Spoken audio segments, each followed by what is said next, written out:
And I will pass it over to Megan Feitz, who is a member of our Arts and Culture Inclusion Council, who will introduce today's speakers. Hello, everyone. My name is Megan Feitz. I'm Director of Art Possible Ohio and part of the Inclusion Council with Arts Now. I'm so excited to introduce our next speakers. I'm going to let them really introduce themselves, but I'll tell you who we have here today.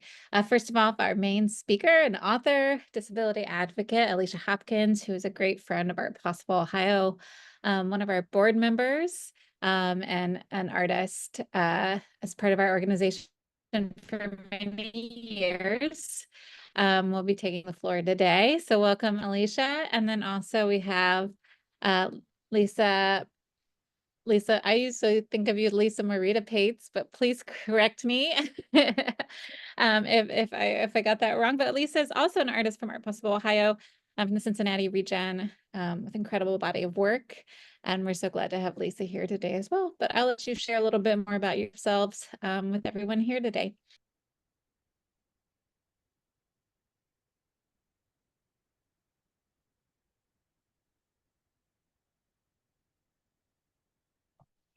Hi, my name is Alicia Hopkins. I'm the author of the book Audacity2Speak. I want to give a visual description of myself for anyone who needs. I'm a white woman. I have brown hair, shortly. I have glasses, and I have on a red sweater and green pants, and I'm sitting in a blue chair, and there are white walls behind me. And I want to thank you for being here. And I'll pass it to Lisa. Wonderful. Thank you. I am located in Cincinnati and have worked with the Art Possible the last few years, getting ready to submit after this to the next Art Possible. And what a wonderful organization it is. And I am so happy to be here and learn about Aaron's piece.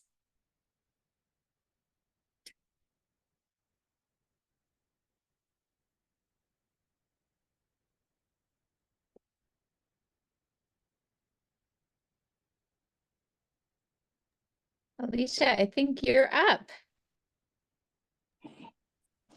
Hi, everyone. My name is Alicia again. I published a book. It's called Audacity2Speak, and it's on the screen. It has a black cover with a notebook page and red and black text that says Audacity2Speak with red tape and like a notebook page, like a notepad with Ohio. It's kind of shaped like Ohio and a multicolored hand and a word cloud bubble. But I wrote this book. It came out this past summer, and so I'm going to talk about that today and share. I want to share a little bit about myself first. So if you can go to the next slide. Well, my publisher is also on the call too. His name is Jason Blakely. He's through Poetry is Life Publishing too. So I just wanted to share that as well. And so a little bit about me. I'm born and raised in Ohio. I'm an Ohio artist, author, and disability advocate. I have a developmental disability, and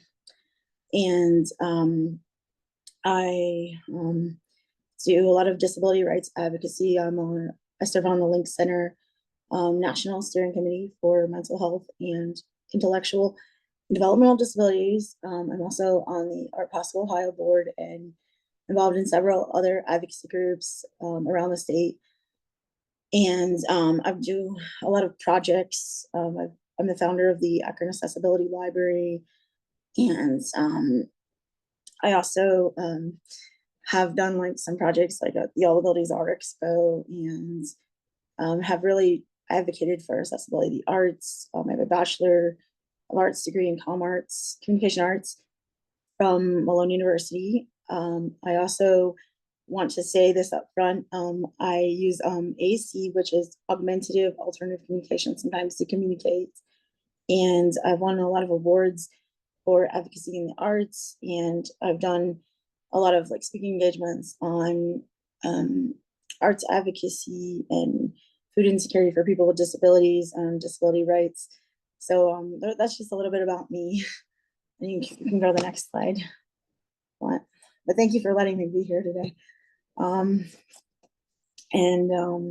So a lot of my book is about, it's about my, there's many different topics in it. It's about like my advocacy story and how I became the advocate I am today. And I share a lot about growing up disabled and growing up with a parent with a developmental disability, and just like what it was like, growing up with a disability, and what the programs were like, and the dynamics of growing up, like what access to healthcare was like growing up and what it is like now.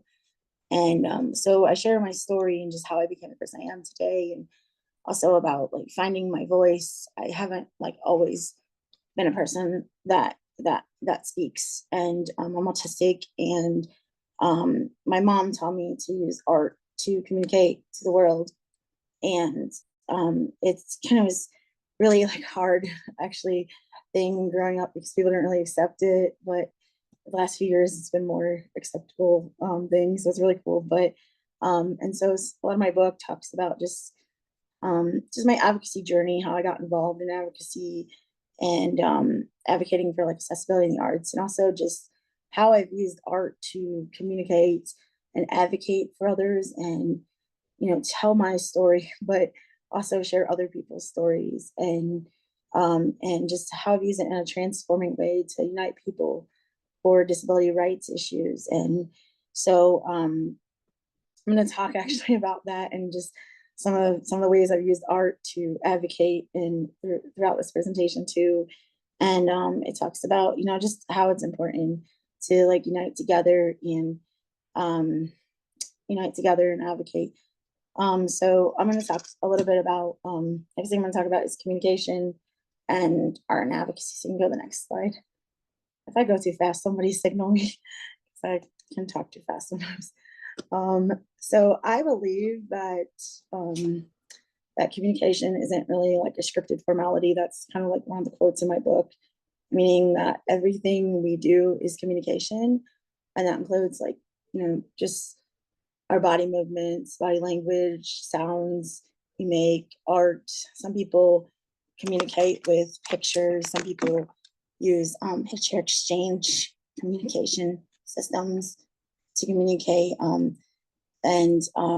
or they use assisted technology. And so something I'm going to tell people right off is, and I talk a lot about this in my book, is that you really have to work to allow anybody that can be at the table to advocate. And by doing that is just really listening to the different ways and people communicate. And I use augmentative alternative communication and a lot, and because I struggle to communicate while we're having this great conversation right now, that's not always like that for me. And I want to have a seat at the table in the moments I don't speak so well.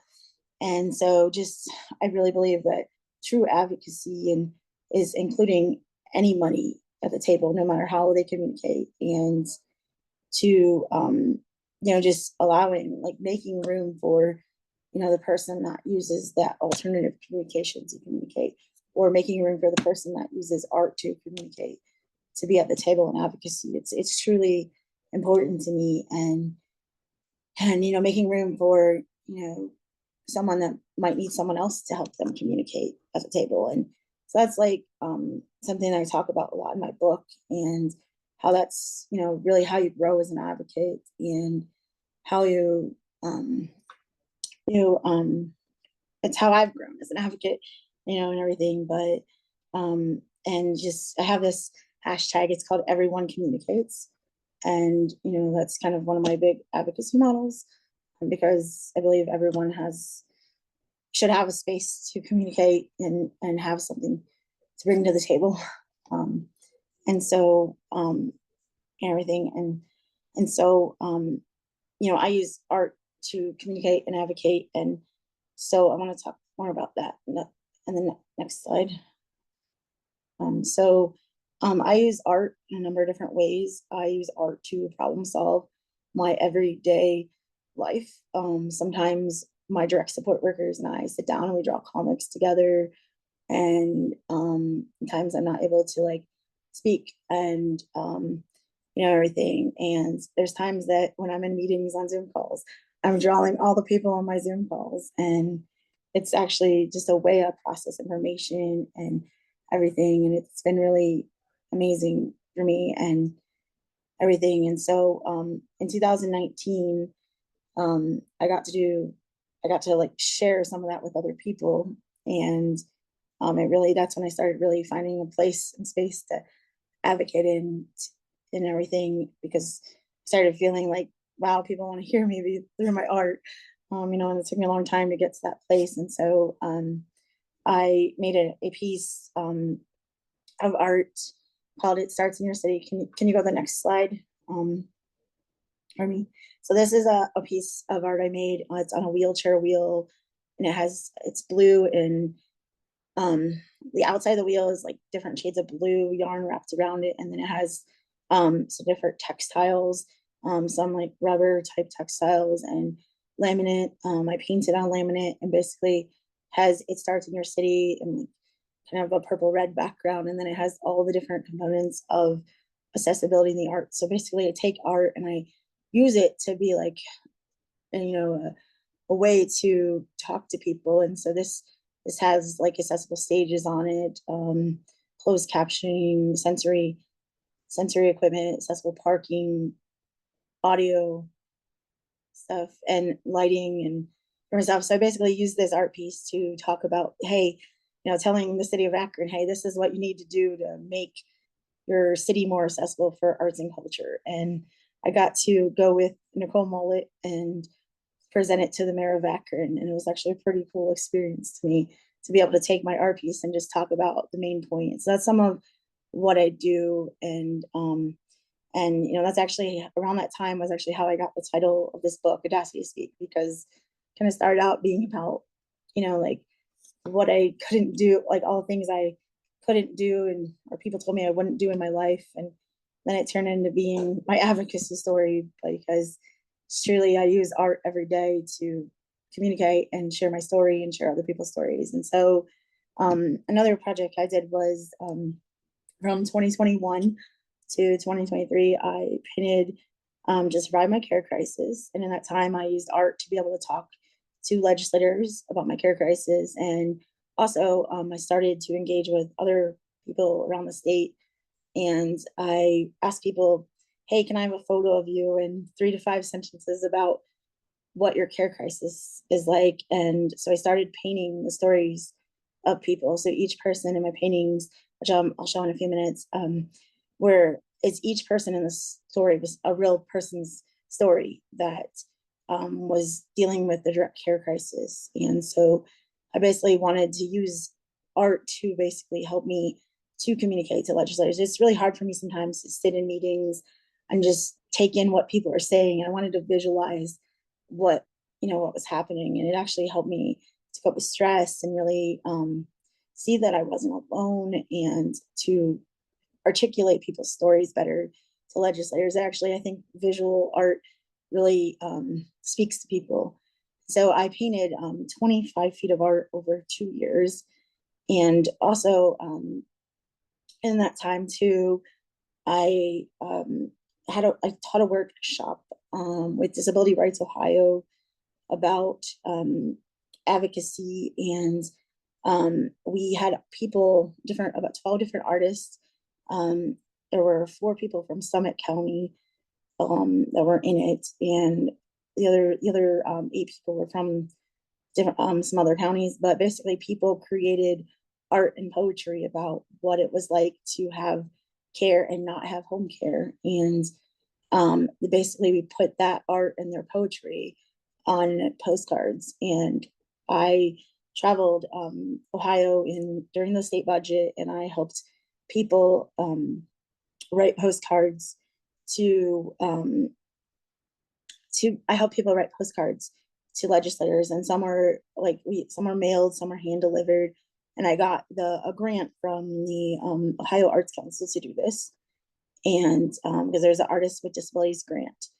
And so I basically had this postcard campaign, and we were able to scan these postcards in as part of testimony for the state budget. So we were able to basically help more people have a seat at the table that wouldn't have a seat at the table. And like each event that I did some virtual events. So we mailed postcards, and I went in person to a couple places, and it was just a really phenomenal project, and it really gave a lot of people a seat at the table, and that might not otherwise be able to write a testimony or go to Columbus or get involved with the rulemaking stuff or the bigger advocacy stuff. And so it's like I said, I feel like you have to be creative to bring more people to the table and more voices to the table sometimes, and it's truly important. And so this was a project that engaged people on many levels, with art,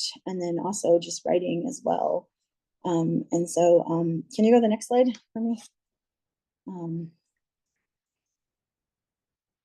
So this is a photo of me with the US Labor Secretary. It's one of my first art pieces I did. It has a human heart in the middle of it. And it's basically this massive scene of looks like a city, like there's hands reaching down into a city. And then like one side is like a solid green, and then the other side has like kind of like green. It's like the grass that's like first growing almost. But and it has like an orange road, and it's just different people's stories, mostly people with disabilities that are struggling to access care during the pandemic, some providers and some families, but it was basically just different people's stories. Like they were trying to get care, like they couldn't do it. There's like actually a courthouse in the middle of it about homestead rights. Pretty in-depth piece. This piece actually took me, I started it in March of 2021, and I think I was done 2021, and then I was done with it by the summer. And then so this is the first piece I made. So you can go to the next one. This is a second piece I made. This is a photo actually of me. It was featured in Disabled Women Making History, but has a yellow background, and it has more people like in a city. It has an eye in it, and I watched the budget sessions in 2021 and on the Ohio channel. So I have some of the people speaking in one of the 4 canvases. So I have each piece is like 4 canvases, and but it, like I said, every single person in it is someone's story. And so this one I actually interviewed case managers, like their side of it and everything. And it was just about like, this one is talking about Ohio must invest in a healthcare workforce, and how there were thousands of people that didn't have care. I mean, it was pretty in depth, coming from different angles. Some were cloud bubbles, but it's pretty in depth. It's bright yellow, and it has Ohio in the middle of it. So here, go to the next one for me. So this one has 2 pieces on it. So the third one is it has a candle in the middle of it, and it says one caregiver away from, and and on one side of it, and then because it's the idea we're one caregiver away from a nursing home or worse happening. And it was like basically it has Ohio in a magnifying glass, and then it has the United States in it, and then the hands reaching down into the city, and a plane that says care can't wait. And I actually thought this was the last one I was painting, because I didn't really know what was going to happen or anything. It also has a side that says like with gravestones, and it has like, nobody is disposable, the hashtag. I was trying to look at the national crisis, because I was realizing that friends I had in other states were really struggling with the care crisis too. And I mean, I was really like painting, to, really try to survive my care crisis. I never knew that it would become this big advocacy campaign. And so then I painted the 4th one. I painted that one in 2023. And it also has a human heart in the middle, but it was more like the provider side of it, and what it was like for the providers, and some of them were struggling to get paid, and or they were overworked and burned out. So it was like a different side of it than the other pieces had. It also kind of looks like has like a flamingo red road and some green grass, and talks about having an investment in home care. So that was the fourth one I painted. And then if you go to the next one. And then the fifth one I did was specifically geared towards the nursing crisis. And I turned this one into a postcard as well. And it was the legislators like standing on the money and red tape, like the red tape to access nursing care. I was the chair of the Ohio Nursing Crisis Advocacy Committee for 2 years, and just really saw that there was a lot of devastation in Ohio. Like people who needed ventilator and trach care couldn't access it.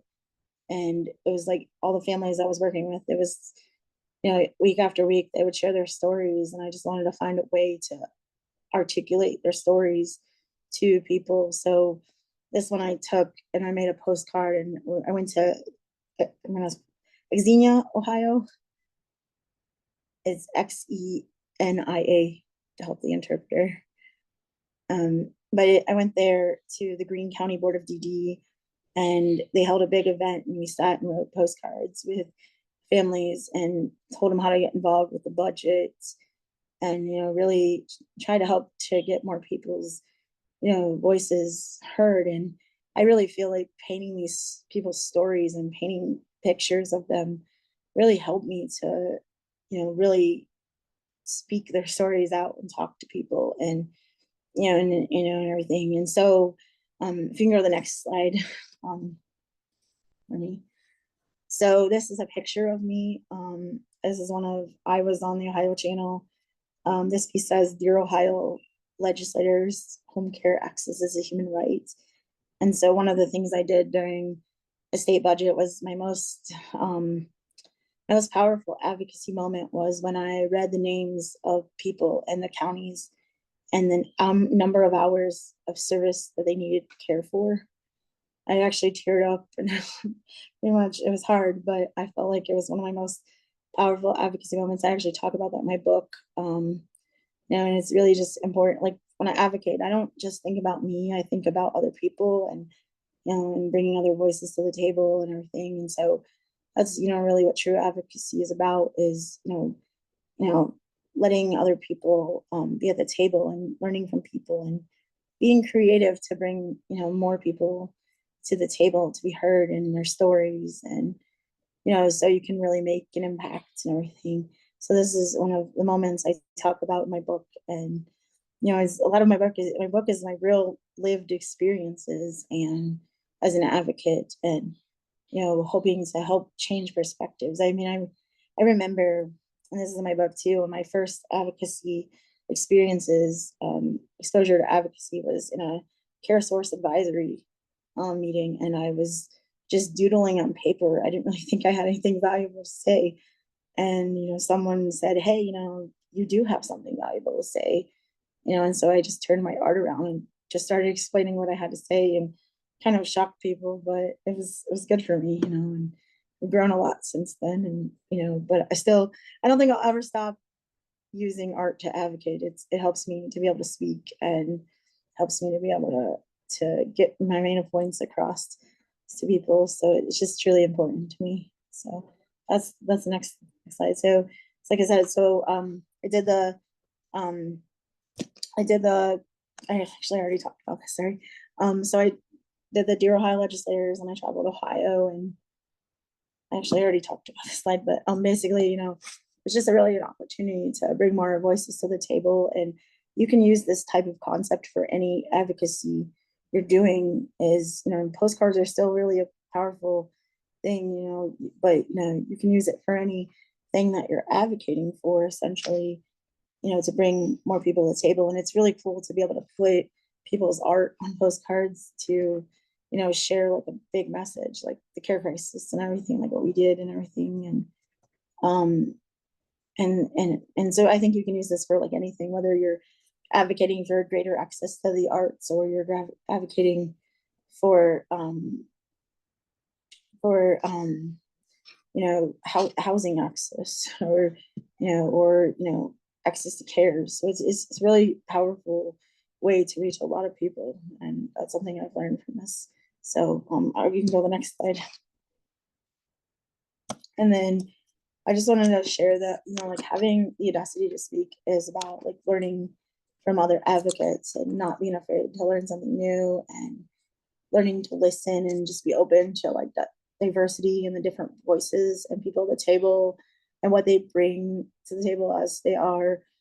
It's a lot of work to be at the table in advocacy and everything. And so, writing this book has really helped me to, encourage people to, that you're needed at the table, your voice is valuable, and to really, bring this book. It's really helped me to remind people that, advocates need advocates. We're all people with lived experience, and, that, we need each other, but, we need to include people with disabilities and planning events, and when we're trying to make our communities more accessible, it's the people with lived experience who need to be at the table, and from different backgrounds, and we need our allies too at the table, and and just we have to be creative and bring people to the table, and but this book is really helped me a lot, and it's helped me to talk about the deeper topics. Like I also talk about deeper issues about like mental health care access, and access to home and community-based supports and everything, and what it's been like for me. Just I was on a Medicaid waiver, now I'm on a DD waiver, so I've talked about like a lot of my journey with kind of going from the different waiver systems and how access to care. I also talk about crime victims' rights for people with disabilities. But the book is supposed to be this platform to engage people on a lot of different platforms about these little like micro topics that are actually big topics, and to talk about the harder issues and get people thinking, because it's just truly important. So thank you for letting me present, and that's all.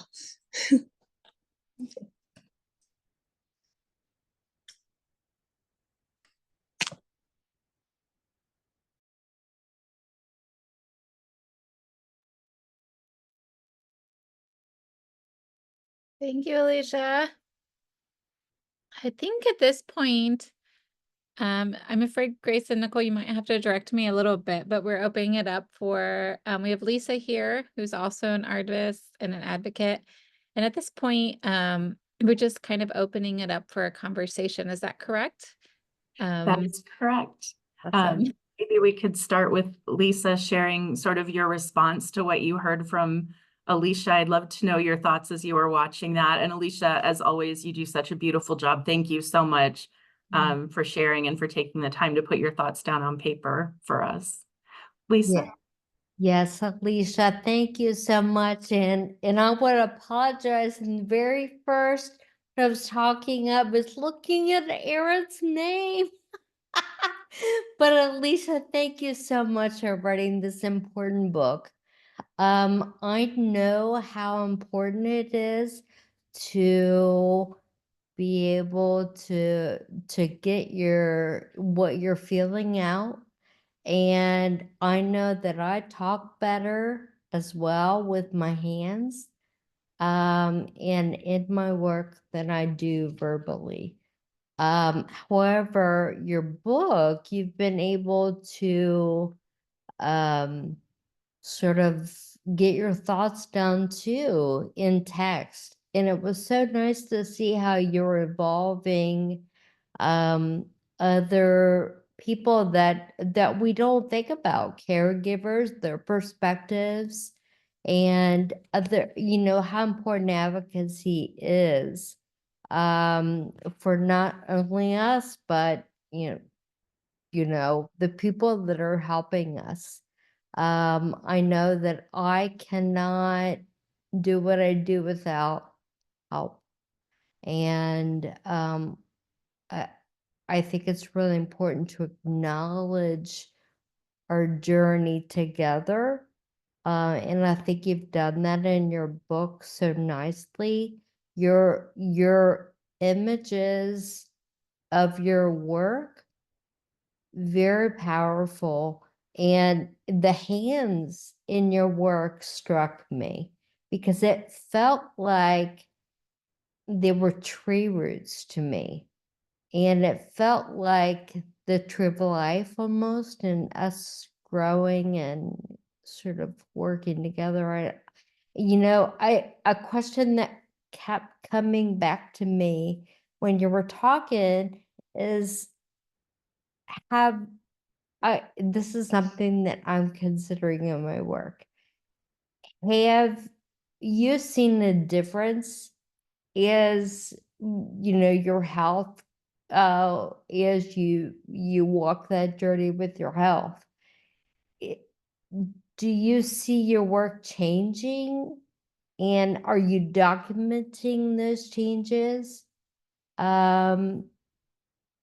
Because that's something that I work on in the studio, with my own work. So I have been that's Alicia. I have been documenting my journey. I actually think there will probably be a part 2 eventually. Because I have grown a lot even since I published this book. I actually took a workshop on telling your story and kind of bringing it out more and in depth and everything. And so I think there might be a part 2 down the road. But when I took the workshop, they actually let me use art to tell my story. It was for the Ohio Developmental Disabilities Council, and they had this storytelling workshop, and I got to paint art, and then I used it to present. It was actually really cool. So I don't know. I think I will possibly publish a part 2. I mean, of this, but I think, or something to help people learn to advocate. It's really important to allow diverse voices at the table and grow. Like even with my Links International Steering Committee position, the other day I was sitting in where we were having a conversation just solely with a augmentative alternative communication, and it was really fascinating. I felt actually more like I could better communicate because I wasn't struggling to figure out when to speak in the conversation. But it was interesting, and so I'm trying to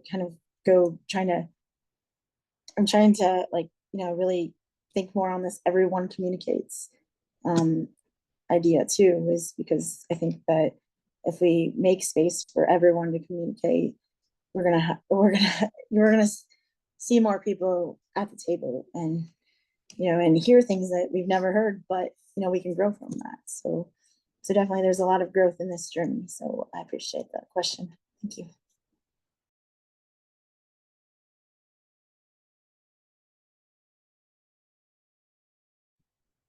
I think we can open it up if anybody else has questions as well. If you want to put them in the chat, we can read them out, or you can just unmute and speak or raise your hand, whatever you are. I have a question for Jason Blakely. Oh, great. You have a question. Go for it, Alicia. Jason.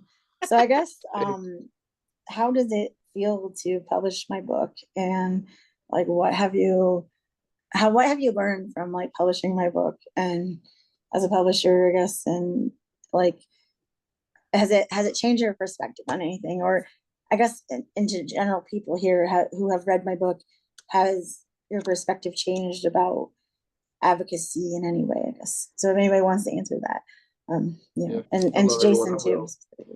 Jason speaking. I've known you for quite a while, and you have been an awesome advocate for people with disabilities and just people in general.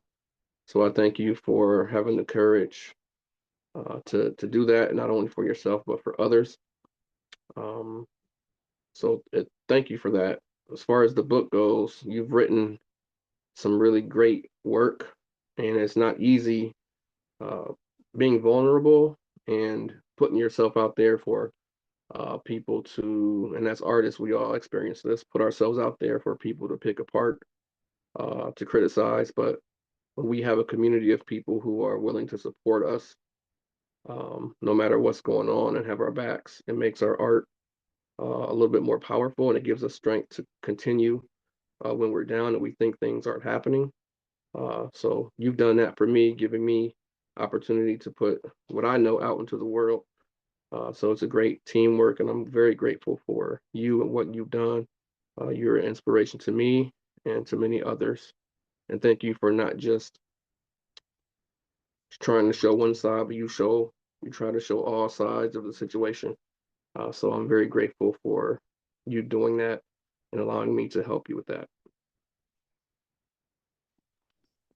Thank you. You're welcome. Michael, I see you have your hand raised. Feel free to ask your question. Thank you.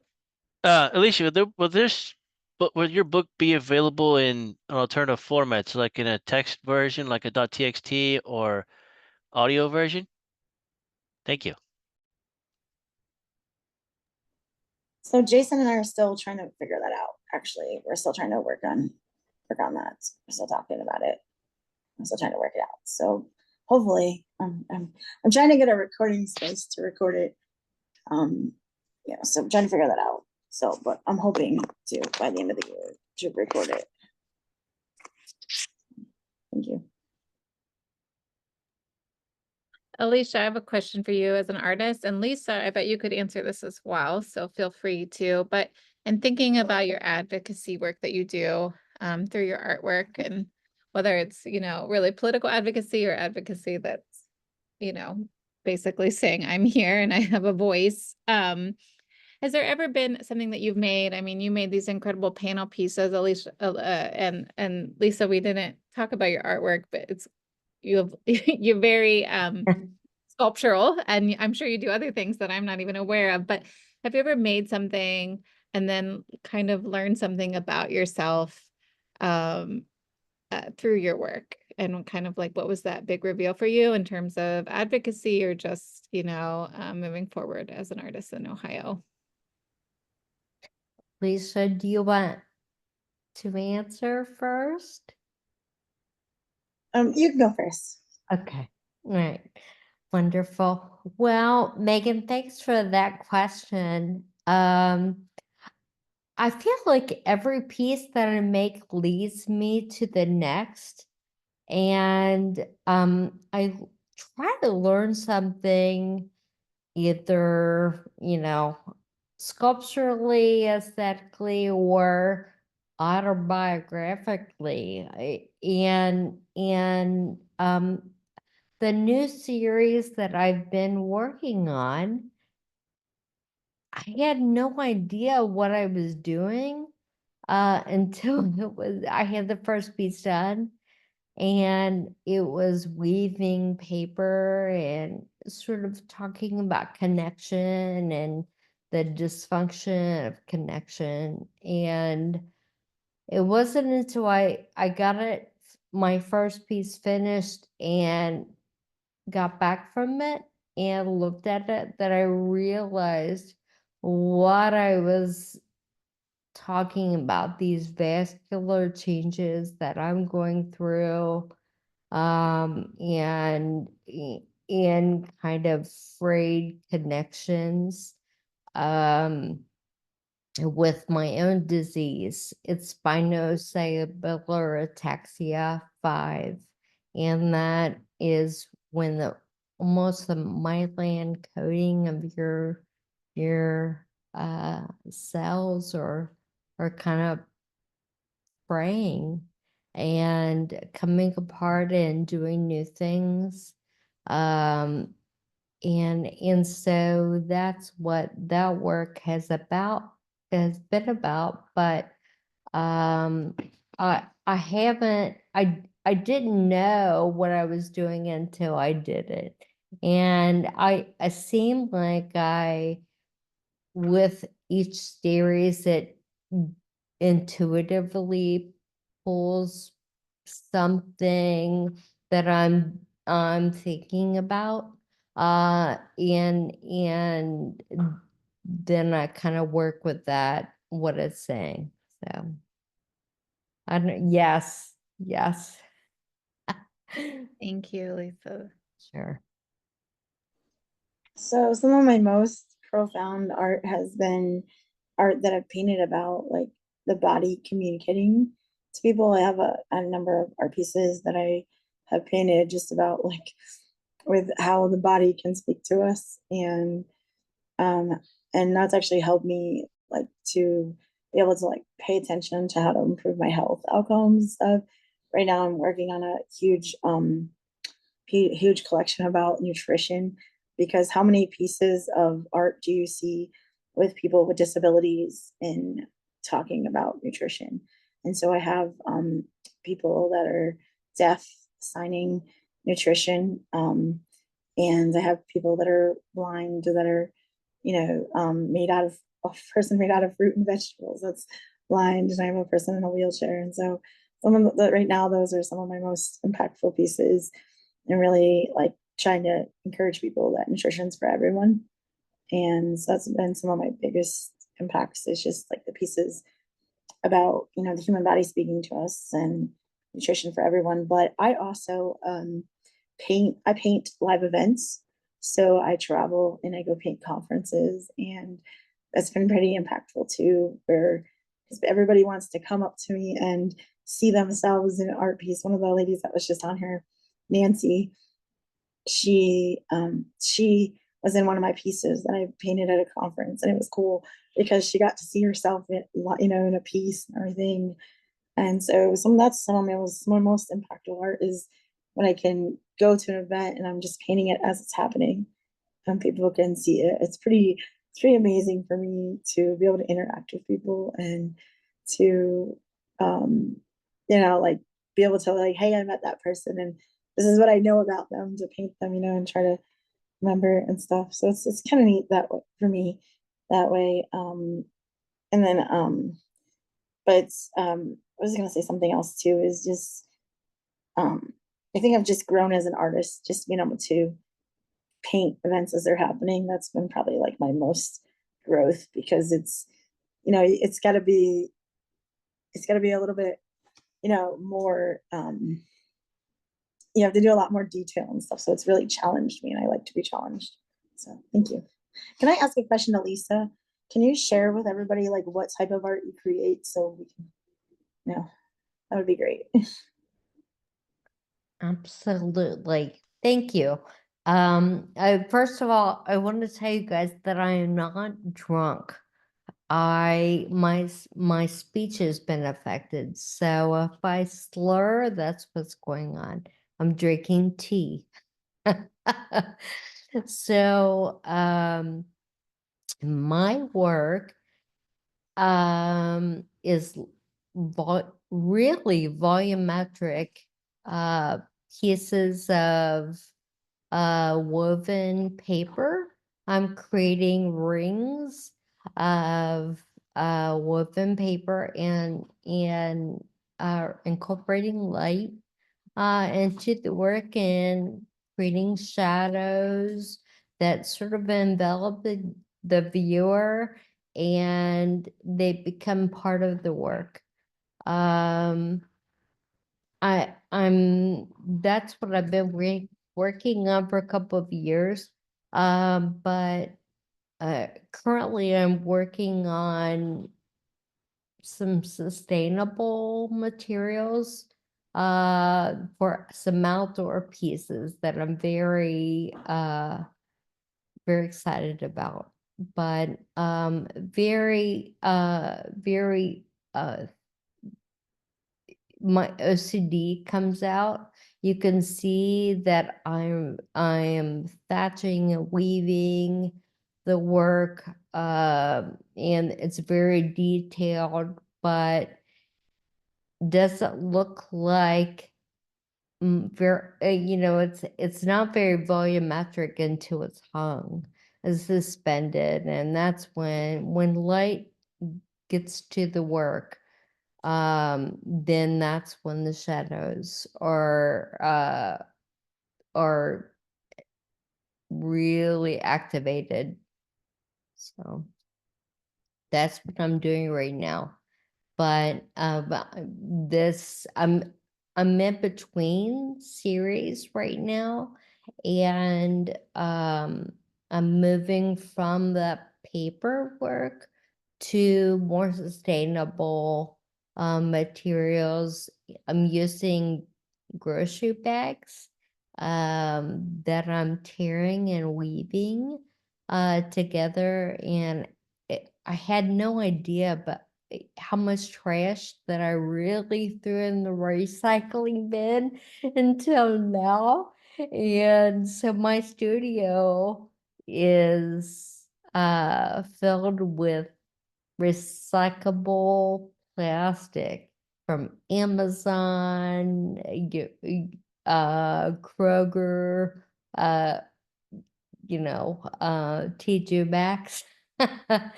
But I'm ripping those race bags and weaving them together, and it's really, really pretty exciting. But the work is nowhere near done. And I did drop Lisa's website for whatever work that she currently has on it in there. So you can see how amazing it is. Oh, thank you. Does anybody else have questions for our guests today?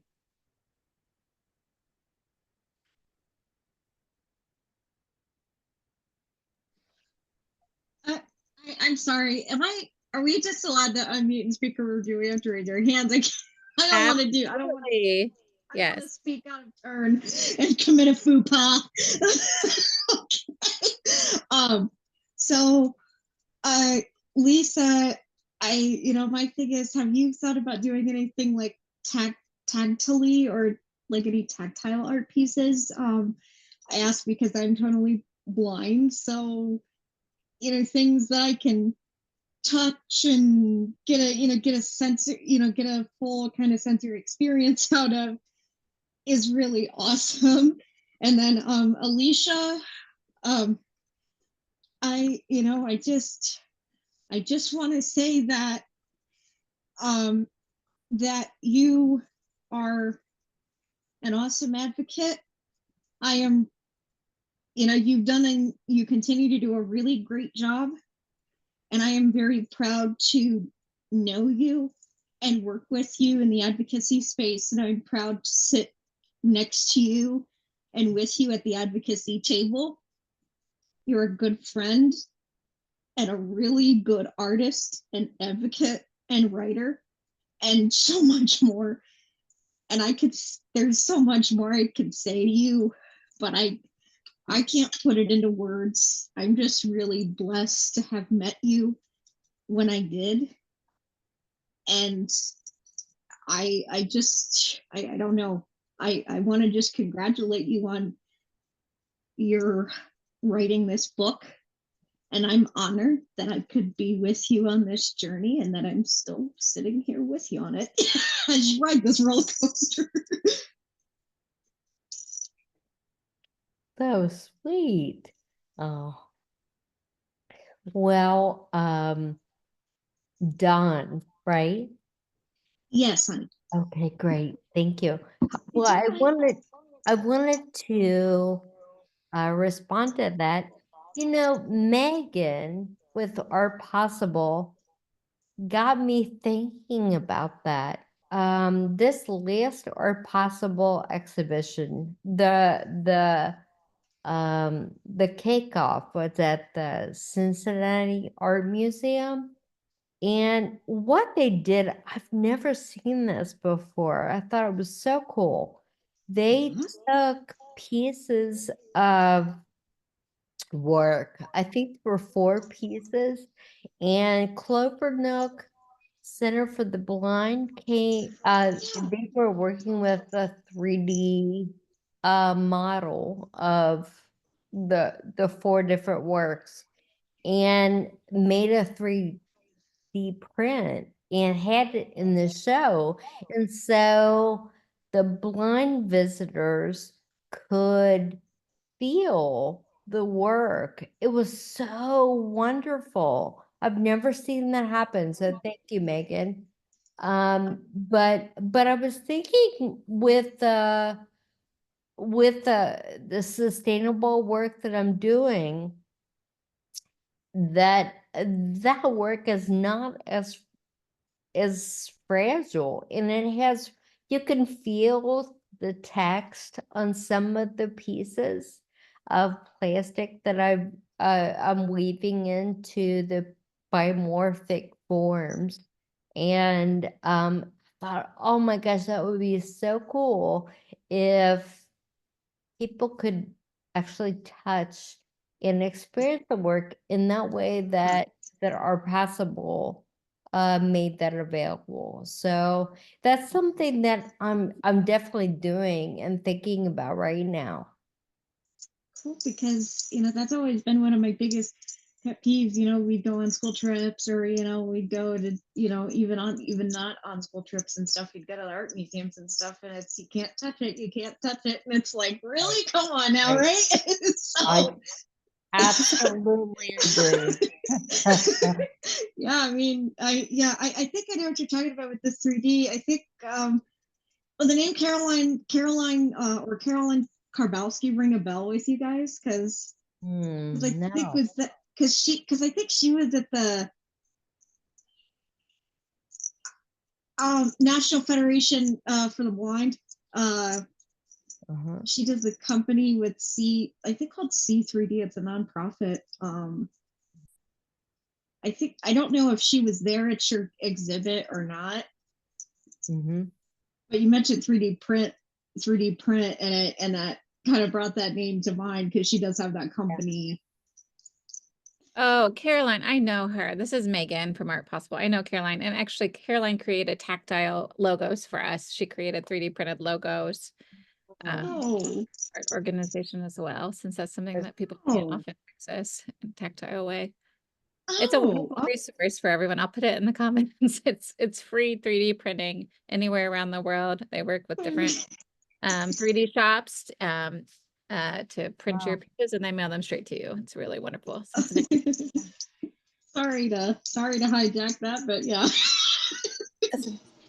I wanted to also share, like, I have a project called Poetry for All, and I create like, basically, how they have these word refrigerator magnets that are like a regular print to create poetry, and I create them in Braille, and I also create like tactile pictures so that basically anybody anywhere can participate in poetry, and I take it to public spaces and events. Like, one of my events I go to I've done for 3 years. I've taken it to in Coleraine, which is a part of Cincinnati. They have this wave pool party art experience thing. And I've been there for 3 years, taking my event there, and it's been. I don't know if Maria's on this or not, because I know she was going to come, but her wave pool party art event is really amazing. And for the last 3 years, I've been able to create like accessible poetry in public. Like, 1 year I brought an ASL interpreter.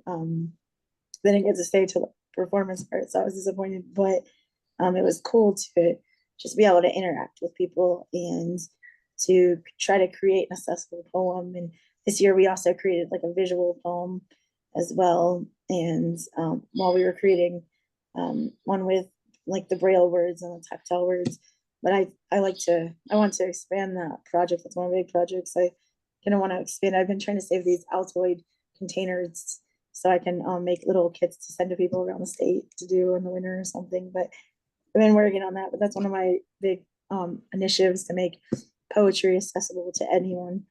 And so I wanted to share that while we were talking about like the tactile art and everything, because I'm really big on trying to make arts and culture accessible, and so working on it with poetry and everything. So yeah, so that's what I wanted to share. So, thank you.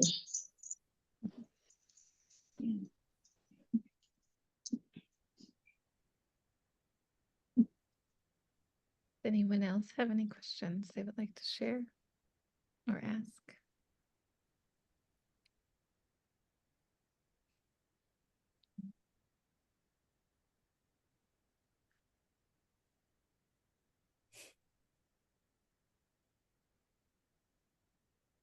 Well, this isn't a question, but since we're lucky enough to have the publisher of Alicia's book on the call with us, I wonder, Jason, would you be able to share just a little bit about Poetry is Life Publishing and some of the work that you're undertaking? I think that might be some helpful context for us. Sure. So I'm a poet, artist here in the city, publisher here in the city, and people's voices need to be heard. You know, there's different groups of artists and people in certain clubs that people can't get into. I want to make a space where everybody is welcome. So me being a publisher and wanting to help other people get their work out has taken me to meet so many different people and to be in so many different spaces where I've been inspired to keep going, to keep living, to keep seeking out people who have voices and who have talents and who have stories that other people need to hear.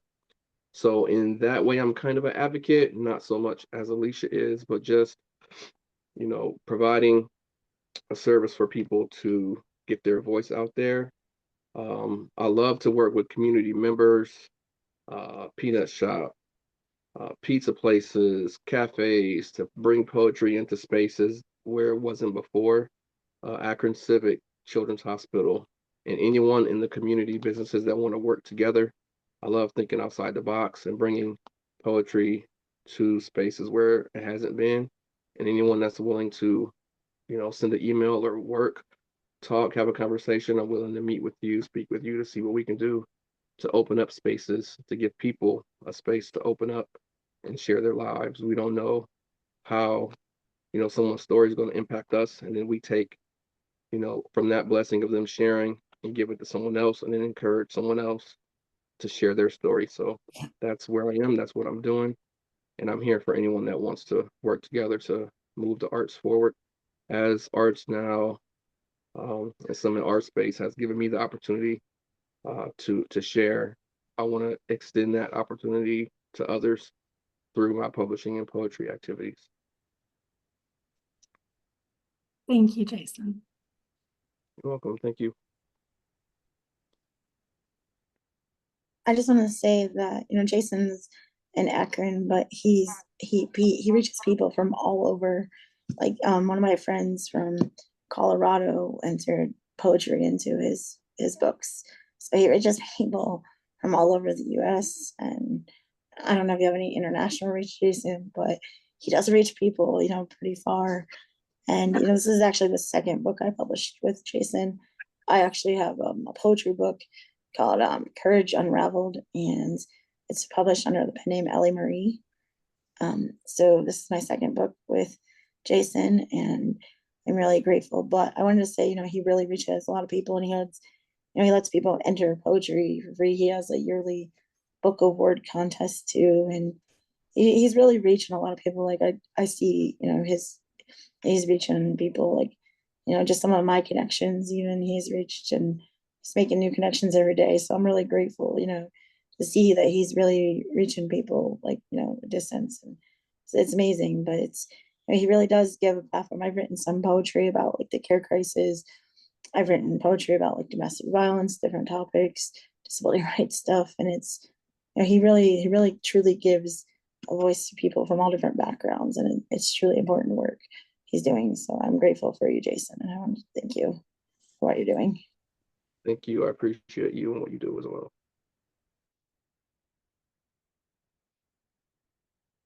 So I have a question then, Alicia, and it's actually, Jason, I believe what you do is advocacy work. I think there's all different forms of advocacy that exist, so don't downplay that at all. Sharing people's stories and giving them just an open opportunity to meet with you and talk about that is not something that happens every day. So I guess my question is more centered towards Alicia.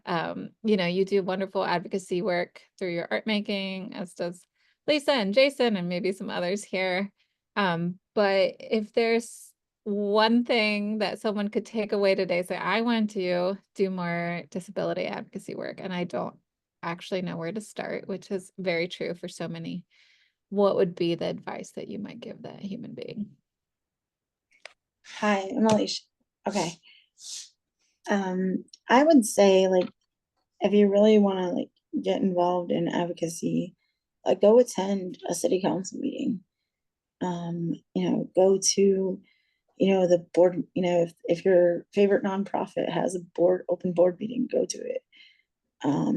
If you, you know, you know, try to learn from people, learn how people communicate, sit and be intentional, have conversation with people. That's how you learn what's going on. I mean, that's really, like if you live in an apartment complex and you're disabled, go to your building's resident council and really just listen and observe and, try to, before you try to engage, just sit and listen and observe, because that's really how you learn from people and learn what's going on and everything. The other thing is, make room for other people to communicate, and also don't be afraid to, be yourself and communicate, because the place you're called to, there's going to be a way for you to communicate and everything like that. For me, like when I was going to the Care Source Advisory Council, my very first advocacy group, and I didn't really think I fit in, and I sat and I observed, but it was people who understood that concept of everyone communicates, that knew that I had something to say, so they made that. And it's not everybody is like that, but I think that if we have that mindset that everyone communicates, we make room for more voices to be heard, and we also grow as people and advocates. So that's kind of important. It's just that have that mindset that everyone communicates, and so everyone has something to communicate, and we have to kind of keep that open mind. It's my big 2 cents. Thank you. Thank you. I think that's great advice. Start where you are.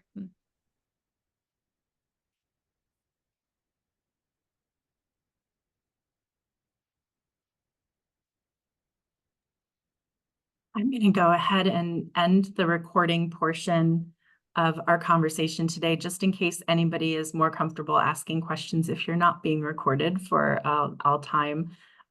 So thank you to those of you who are watching this recording. Thank you to Alicia and Lisa and Megan for facilitating. I'm going to go ahead and stop the recording.